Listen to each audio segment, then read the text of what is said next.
señores, con nosotros está el diputado José Horacio Rodríguez. Hola, José Horacio, bienvenido, qué bueno tenerte con nosotros. Hola, Miralba y todo el equipo, Cavada, Pinky, gracias. Francisco, estoy muy contento de estar aquí hoy lunes, tenía mucho tiempo que no me invitaba. Muchos días que no venías, es verdad. Con todo el tiempo que usted estuvo en COVID, debió haber...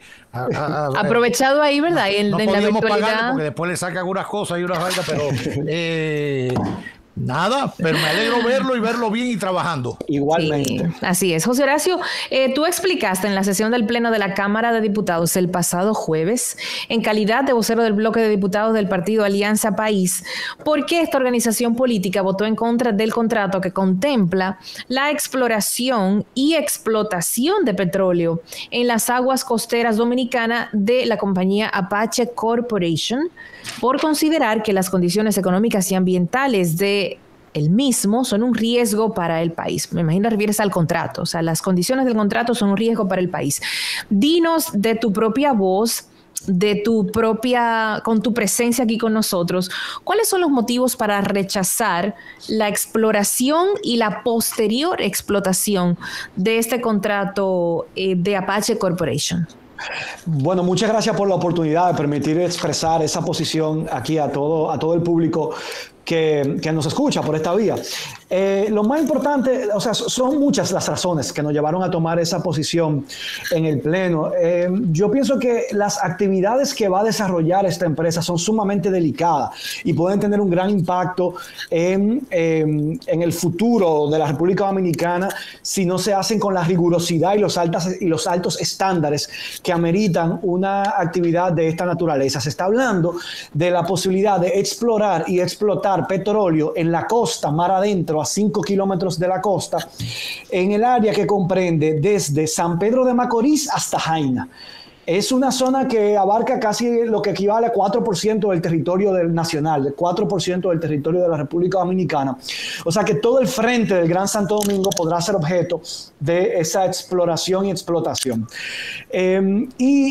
Con las consecuencias que eso conlleva. Solamente las actividades de exploración para determinar si existe petróleo y si existen cantidades para que sea explotable. Eso conlleva un impacto con unas detonaciones que provocan unos decibeles debajo del mar, que provocan la muerte de numerosas especies de fauna y flora marina. O sea que de por sí ya eso conlleva un gran riesgo. Aún haciéndolo de manera correcta. Y la empresa que se ha escogido luego de la licitación es una empresa que cuando nosotros la revisamos tiene un historial de malas prácticas. De hecho, es autora en el año 2013 un derrame de petróleo en Canadá que hizo que esa empresa fuera sometida a la justicia y que tuviera que pagar una multa de más de $350,000 canadienses, donde tuvo que admitir faltas por negligencia que se pudieron haber prevenido. Ese derrame se pudo prevenir si la empresa hubiera instalado una valla protectora, si la empresa hubiera hecho una instalación correcta de las válvulas de presión de las tuberías, si la empresa hubiera revisado adecuadamente los informes que se rendían sobre el estado de funcionamiento de las válvulas. Y tuvo que pagar una multa. Tuvo al final, ¿qué tuvo que terminar haciendo la empresa? Irse de Canadá y dejar esas instalaciones ahí a medio término. Entonces, José Horacio, una pregunta. La licitación se produjo en el anterior gobierno y finalmente ganó la licitación esta empresa Apache. Se inició en el anterior gobierno y se culminó en el actual. Y se otorgó, que lo que hizo el actual fue concluir el proceso que había iniciado porque no podía volver para atrás, salvo que hubiese una serie de argumentos para eso. Sobre algo... Sí. Ese es uno de los argumentos, porque uno dice, bueno, si uno va a un ser querido someterlo a una operación delicada, uno no va a buscar a un médico que tenga quizá trayectoria de que se le haya muerto 3 o 4 pacientes en el quirófano por causas prevenibles, por causas de negligencia. Y estamos hablando de nuestros recursos naturales que deben ser sagrados. Pero además hay otros argumentos más sólidos que tienen que ver con las condiciones económicas. Aún decidiéramos, ok, vamos a darle el beneficio de la duda a esta empresa, a pesar de que tenga ese historial de malas prácticas, pues las condiciones que están definidas en el artículo 26, tengo acá el contrato en mis manos mientras converso con ustedes, dicen, en principio se vende bien porque dice 40% para el Estado, 60% para la empresa. Y visto que el Estado va a hacer el 100% de la inversión, pues se parece un mínimo razonable en beneficio del Estado. Pero cuando uno lee los detalles de cómo se calcula ese 40%, todos los impuestos que la empresa debe pagar, incluidos los impuestos sobre la renta, producto de las ganancias que genere, llegado el momento de la explotación, son parte de ese 40% que percibe el Estado. O sea que al final, el petróleo como recurso que le pertenece al pueblo dominicano, prácticamente se le está dando de gratis para que la riqueza que la empresa genere con ese petróleo que es del pueblo dominicano, nos pague los impuestos que genere de los beneficios que ella perciba. Y esos van a ser nuestros beneficios, son encima. Y esos van a ser nuestros beneficios. Los impuestos, pero los impuestos los tiene que pagar cualquier empresa. Nosotros, ¿qué beneficios recibimos? Por ser propietarios de ese bien, de ese recurso no renovable, limitado, que es el petróleo. Y ahora, esas condiciones de negociación no contradicen digamos que la Constitución, hasta dónde puede llegar ciertos beneficios que se le dé a un capital extranjero, una empresa extranjera. Eso no está bien documentado en la ley de energía y minas, hasta dónde se puede avanzar o negociar con esto sin que afecte los intereses. Yo recuerdo, porque cuando el debate de Barrick, el Pueblo Viejo y el oro de Duarte, Sánchez y Mella y todo aquello, llegamos a una serie de conclusiones que mire cómo nos hemos arreglado al buen vivir, e incluso han seguido ayudando un poco en los momentos más críticos, sabiendo que el oro es lo que mejor se cotiza, pero con las cuentas claras y sabiendo que es un recurso natural nuestro. Bueno, con la adenda, se envió una adenda producto de una serie de reclamos que hizo la Comisión de Asuntos Marítimos, presidida por el diputado Jorge Cavoli, que cuando estaba conociendo este contrato en diciembre pasado, observó una serie de inconsistencias en el contrato que obligaron al Ejecutivo a remitir una adenda al Congreso. Y entonces se aprobó el contrato con esa adenda. En la adenda se dice que las condiciones legales que se pactan entre las partes prevalecen sobre cualquier norma de carácter legal en el ordenamiento jurídico de la República Dominicana. Por lo tanto, yo me pregunto sobre la constitucionalidad de esa cláusula. No, pero es que ya está jodido ahí. Exacto. Entonces dice, bueno, si hay cualquier ley que establece cualquier beneficio para el Estado por encima de lo que establece el contrato, el propio contrato dice que prevalece lo pactado entre las partes. Entonces, esos fueron los motivos principales que nos motivaron a, como bloque de diputados y recibiendo el apoyo de algunos más, solicitar que el proyecto fuera devuelto a la comisión para que se sometiera a vistas públicas y se alcanzara mayores niveles de consenso, que toda la sociedad pueda involucrarse en esta discusión y en su defecto que votáramos en contra, como al final terminamos haciendo. Yo creo que esto es un llamado de atención ahora para el Senado, que tiene en sus manos aprobar este contrato. ¿O no? Y que deben defender y velar por el interés nacional. Exacto. José Horacio, hay algo para que la gente lo entienda. Bueno, ocurrió la licitación para eso, y después te quiero hacer otra preguntita. Se le otorgó a esta empresa, se negoció, se quedaron en las condiciones del pacto entre ambas partes, que como bien tú decías y lo dice el adendum, ninguna ley puede romper lo que pactamos José Horacio y yo. Para que estemos claros, es lo que dice eso. O sea, lo que acordamos José Horacio y yo es piedra, escrito en piedra. No que la Constitución, que la ley, olvídese de eso. Nada de eso puede cambiar lo que José Horacio y yo cuadramos utilizando los recursos aquí del país. Una locura.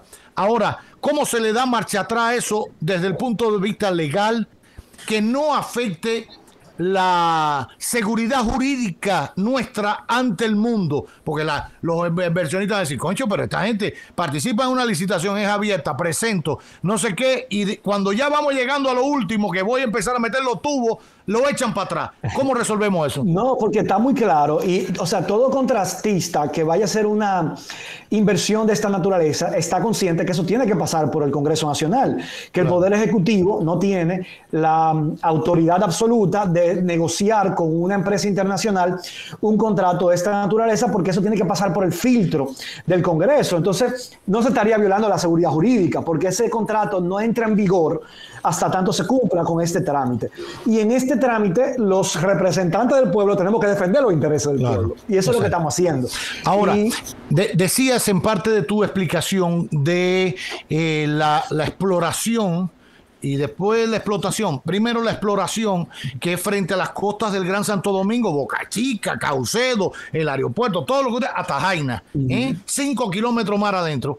Ok, y que eso podía provocar por la tecnología que se utiliza y la manera en que se explora la presencia de petróleo en aguas profundas, bueno, una serie de movimientos, la pérdida de ciertas especies, pero muchos pudieran decir, bueno, pero no es el primer país donde se explora en mar abierto.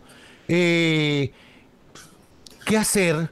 Dejamos, si hay petróleo, que se muera ahí y que no lo utilicemos por no matar 3 pescaditos, o vemos cómo convivimos con eso si exigimos una tecnología más moderna que evite matar más pescaditos, si le exigimos a esa empresa que haya una remediación ambiental, por llamarle de alguna manera, como existe con las mineras, que explotan una loma, se la comen por el cobre y todo, pero después la tienen que reforestar completa, y usted parece que allí nunca hubo una explotación minera, donde se hace bien, Hay una loma por aquí, que ahora no recuerdo cómo se llama, que yo la visité, que me parece muy bien. Loma Ortega. Loma Ortega. ¿Cómo validar esto? Yo reitero, yo soy pro medio ambiente y tengo mis paneles solares y todas las cosas habidas y por haber, y me involucro en varias cosas. Pero ¿cómo coexistir entre esta manera de buscar petróleo y la protección del medio ambiente? Sí, esa es una pregunta muy válida. Nosotros, de hecho, no nos oponemos a cualquier forma de explotación o exploración de petróleo. Lo que nos oponemos es a un contrato que se suscribe con una empresa que no garantiza la credibilidad y la confianza por su historial, y sobre todo que va a manejar nuestros recursos naturales, con lo cual nosotros tenemos que ser lo más celoso posible. Sobre todo un país que vive del turismo y las costas, o sea, el impacto que va a tener eso para la fauna, los ecosistemas marinos, ante un eventual derrame frente al Gran Santo Domingo, donde aquí hay playas turísticas en Juan Dolio, en Boca Chica, muy cercano a Tabaya y Vila Romana, de esa zona de explotación. El riesgo que eso significa, es lo que yo digo, tú no puedes luego, por ejemplo, que nosotros decidamos contratar con una empresa que ha tenido actos de corrupción en otros países y luego nos quejemos porque nos robó o nos estafó. No, ya teníamos que estar advertidos. Entonces, con esta empresa pasa lo mismo. Y además lo otro es que el momento en que decidamos, con la empresa que decidamos hacer esa negociación para explotar nuestros recursos naturales en beneficio de alcanzar el desarrollo del país, combatir la desigualdad y la pobreza, porque para eso es que queremos esos recursos, entonces que cuando eso decidamos hacerlo sea en condiciones justas, que el Estado reciba la justa parte que le corresponde por ser el propietario, el pueblo dominicano, de esos recursos naturales no renovables. Y en ese sentido, o sea, en ninguna de esos dos criterios lo cumple este contrato, ni por la credibilidad de la empresa, ni por las condiciones donde al Estado le tocará apenas o sea, no va a tocar su justa parte como propietario de ese recurso no renovable, sino que simplemente va a recibir los impuestos. Nosotros regalamos el petróleo y nosotros recibimos el impuesto por la ganancia que se eso sí me dejó loco. Entonces ahora esto pasa al Senado. Ahora esto pasa al Senado. Luego de mi intervención en representación del bloque de diputados de Alianza País, hubo un diputado que hizo uso de la palabra y me atacó directamente. Y a mí me dio vergüenza ajena, porque él parece que ni siquiera el título del contrato se leyó, porque él decía, esto no se trata de explotación, esto es simplemente exploración, y si aparece después vemos qué hacemos. No, el simple título del contrato bastaba, si él lo hubiera leído, para ver que el contrato incluye no solamente la exploración, sino también la Eso me llamó la atención. Me llamó la atención que no fuera primero un contrato de exploración, porque realmente no se sabe lo que se va a encontrar allí, ¿o sí? No se. Bueno, a ver, hay indicios que permiten prever que puede existir, que hay muchas probabilidades de que exista. La pregunta es si eso que se encuentra tiene las características para ser explotado, en términos de la cantidad y de la calidad. De la calidad también, sí. Y también de la profundidad, porque eso incide en el costo de explotación. Si a más profundidad hace que el costo sea mayor y quizá no termina siendo rentable.